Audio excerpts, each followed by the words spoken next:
BBQ.com live recap of Friday Night Smackdown for December the 10th, 2021. This show was back at the Staples Center, still the Staples Center for now, in Los Angeles, California, my old stomping ground. And I think this was the first show at Staples Center. Maybe I'm wrong on this, but I think it was the first Staples Center show since the debut of Friday Night Smackdown on Fox, which I was at in person. Anyways, shout out to the chat room. Thank you guys for tuning in live, and thank you to everybody watching this on demand. Let's go ahead and get started with this recap. We kicked off SmackDown with Sami Zayn, who had two male nurses with him. He was in a wheelchair. He had a neck brace on. We saw a recap of last week when he got beat up by Roman Reigns and Brock Lesnar. He said he's the toughest man in WWE. Look what it took to put him in that state.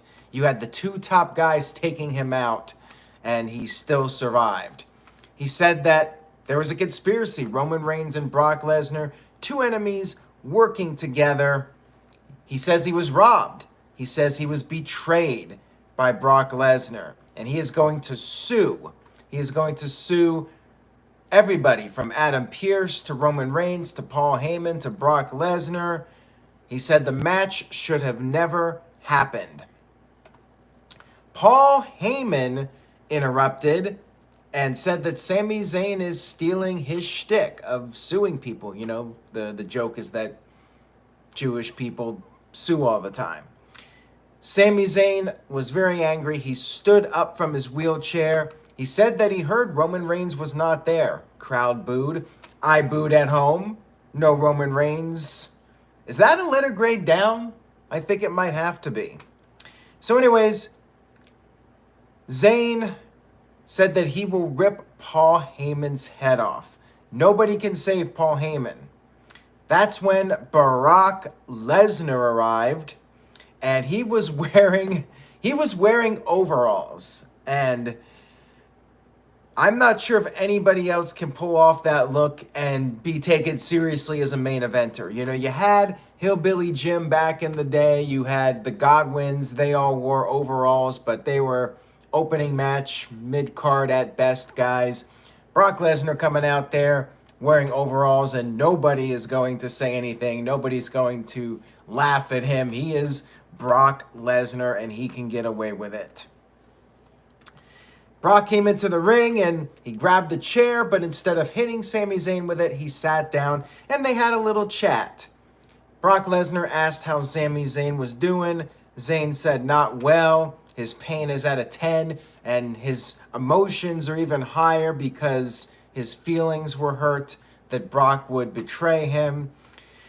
Lesnar tried to act like he was sorry. After all, they're both Canadians, alpha male Canadians. And then Lesnar asked what part of Canada is Zayn from. Zayn said Montreal, and Lesnar started talking in French and wanted to invite Sami Zayn to do some hunting and some fishing. But Zayn had to remind him that, well, he's vegan. Lesnar said they're going to do it anyways. He started to wheel Sami Zayn away. And that's when Heyman got on the mic and said that he was at the dispensary earlier and the edibles are starting to kick in because what the hell is going on with Brock Lesnar, the guy that would normally just destroy Sami Zayn is now a Canadian bestie with Sami Zayn, about to go moose hunting instead of taking Sami Zayn to Suplex City.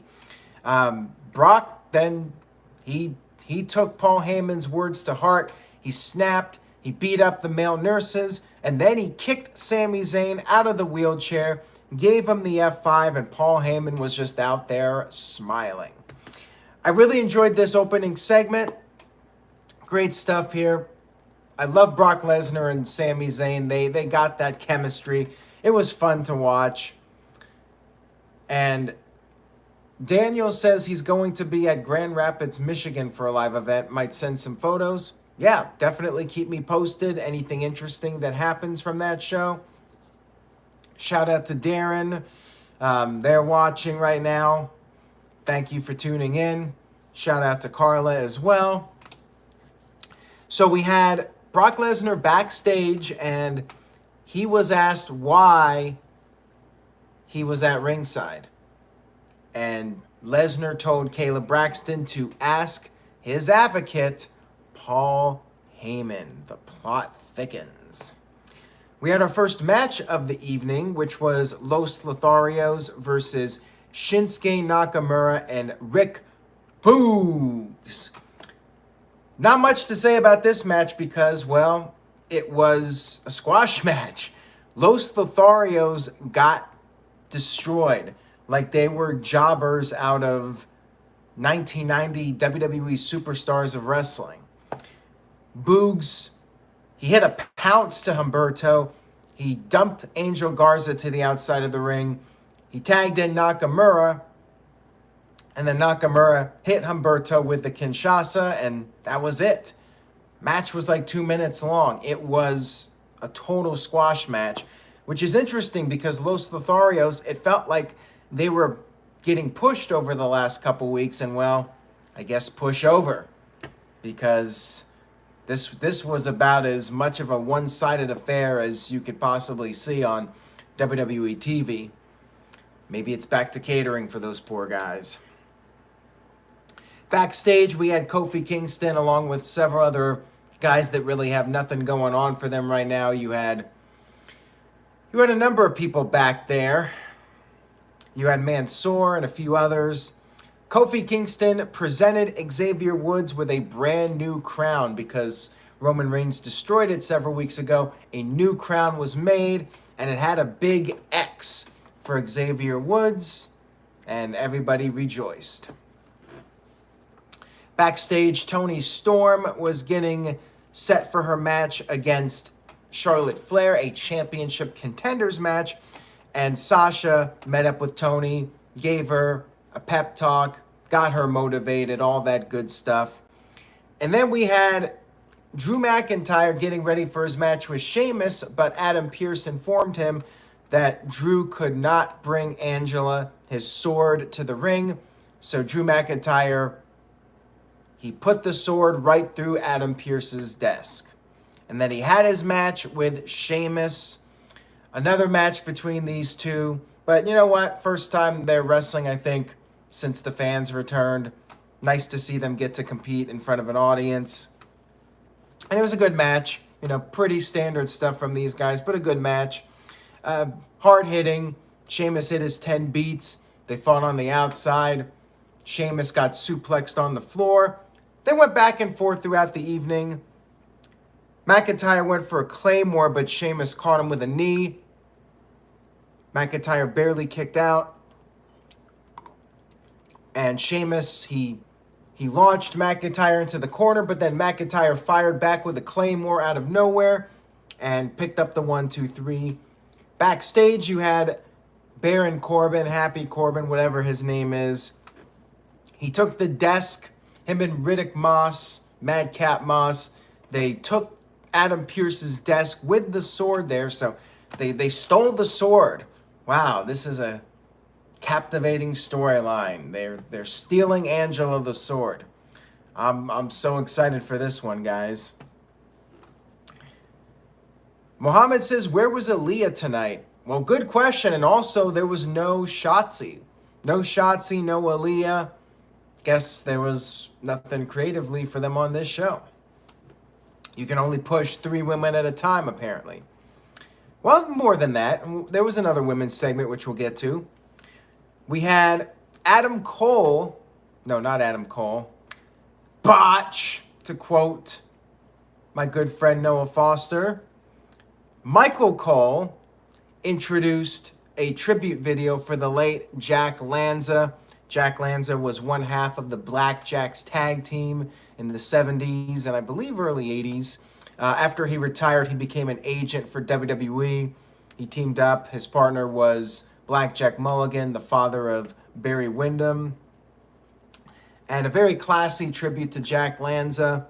Very cool little video package that they did for him. We then had Paul Heyman was asked by Caleb Braxton about Brock Lesnar, and Heyman, he was not amused. He asked her to stop, and he said he had no comment on how Roman Reigns will react to what happened on SmackDown between Heyman and Lesnar.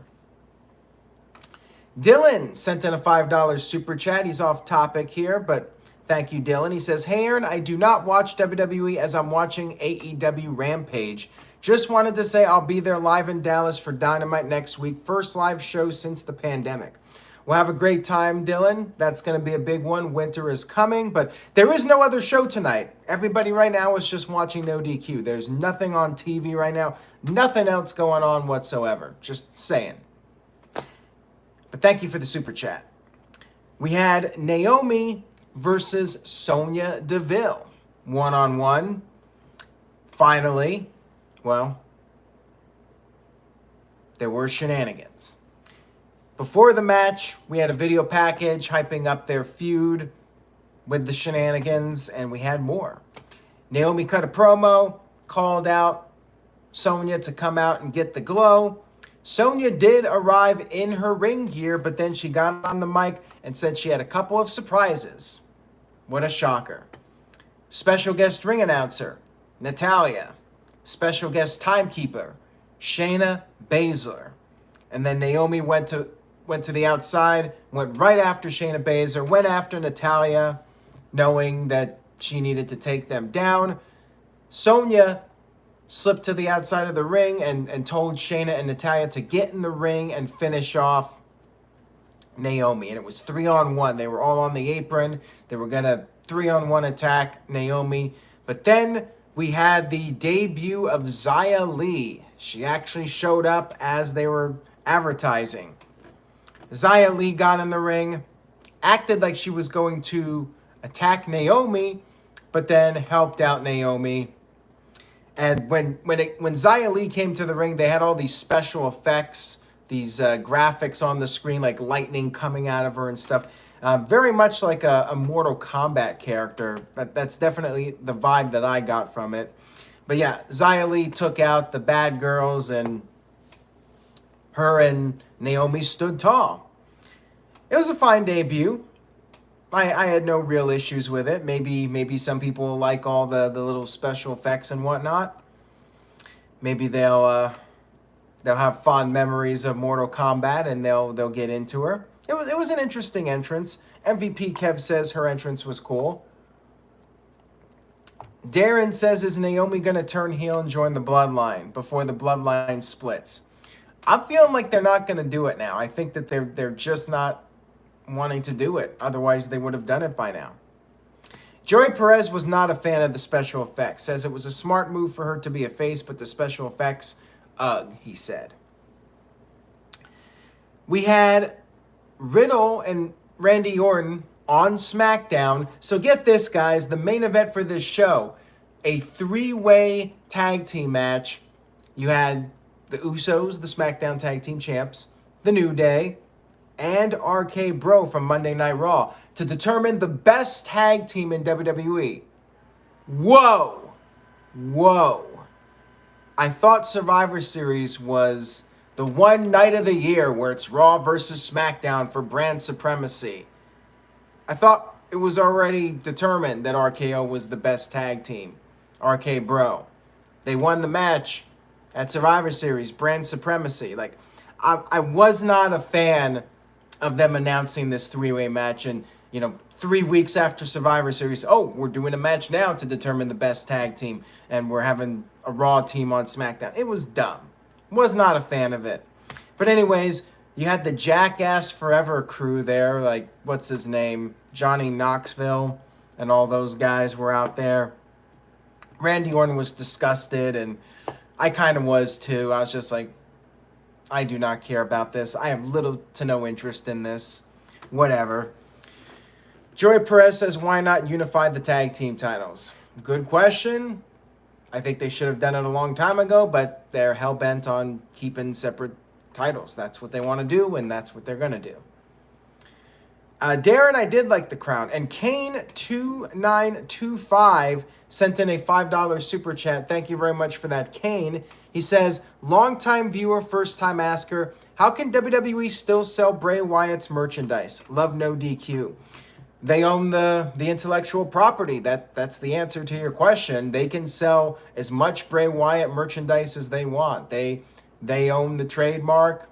They own the intellectual property, and they'll put it on clearance, or maybe they'll sell more money, or they'll sell it for a higher price to make more money.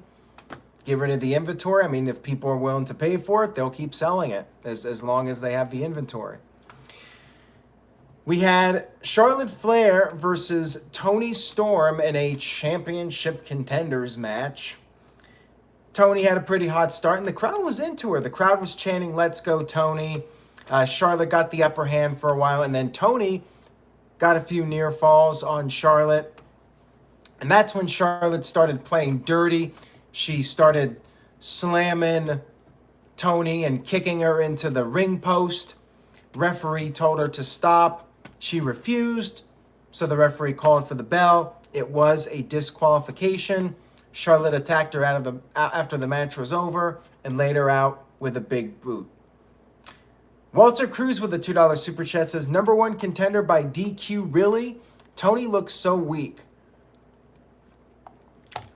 I actually prefer this over Charlotte getting pinned, because that's been overdone, where the champion gets pinned in a non-title match. That's been so overdone that I was okay with a DQ in this instant.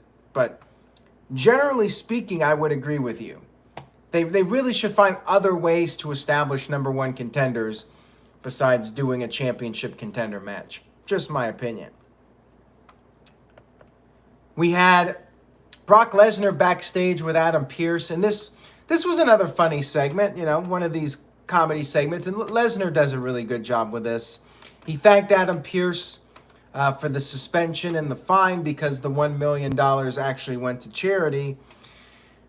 Lesnar said that he also got some time off. He got to do his favorite thing, moose hunting.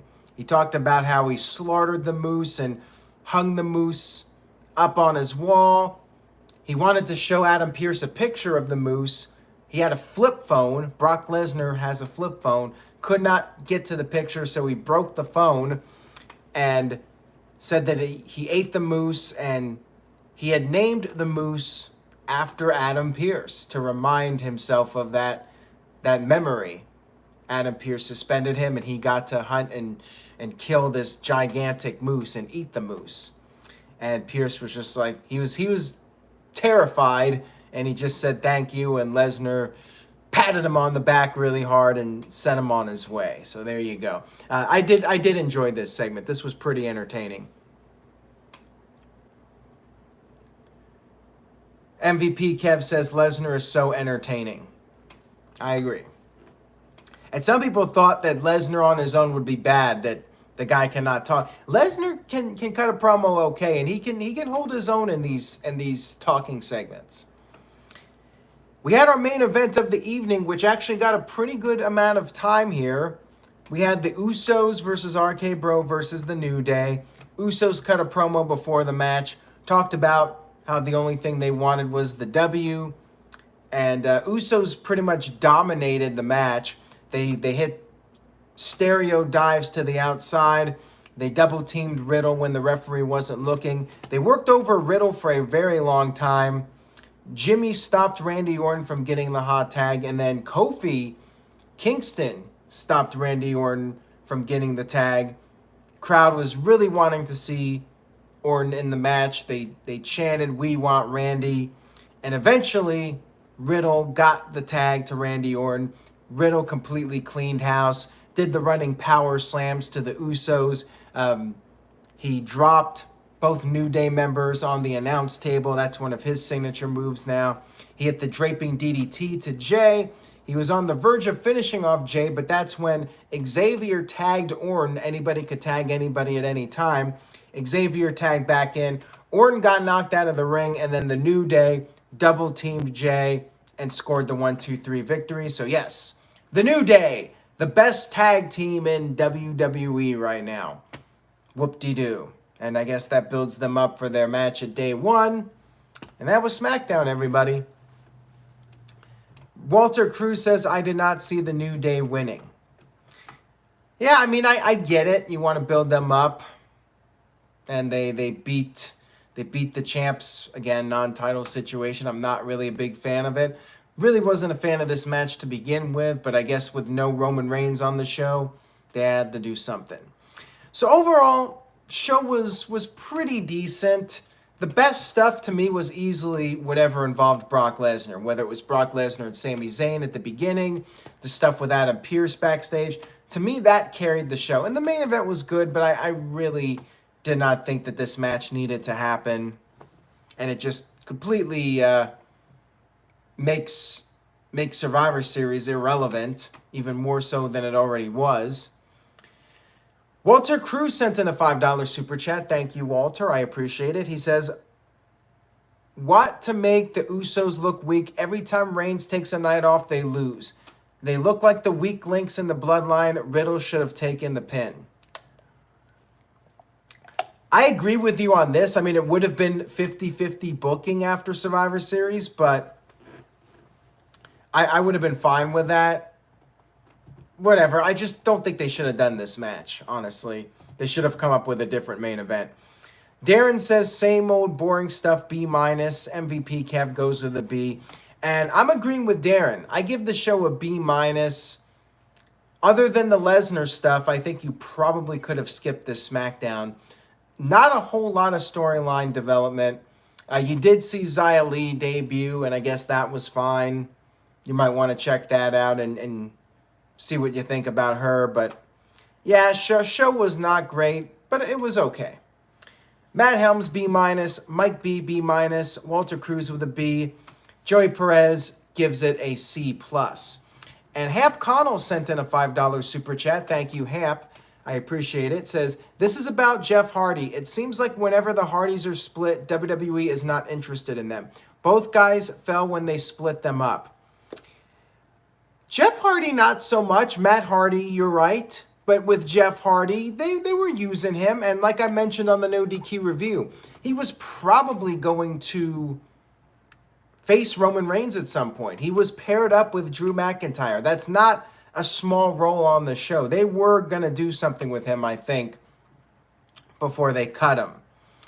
Yeah, they were doing some bad stuff with him earlier, like the 24/7 title segments, but Jeff was always getting a pretty decent push, all things considered. There were a few times where he wasn't being utilized much, but remember, they did put him in that feud with Sheamus, although in hindsight, that whole feud last year with Sheamus did not age well, considering his departure from WWE this week. Let's see the poll. The poll in the chat room, 32% thumbs up, 9% thumbs down, 24% thumbs middle, and 33% did not watch. That's quite a lot of did not watch, but the people that did watch it seem to like it for the most part. There you go. And that's all I got for tonight. Thank you guys so much again for tuning in. I really do appreciate it. Stay tuned to NoDQ.com for the very latest regarding Jeff Hardy, Johnny Gargano, Kyle O'Reilly, and everything else going on in wrestling. Big week next week. Winter is coming. And we continue our build for WWE Day 1. Enjoy your weekend. Take care, everybody. And I will see you all next time.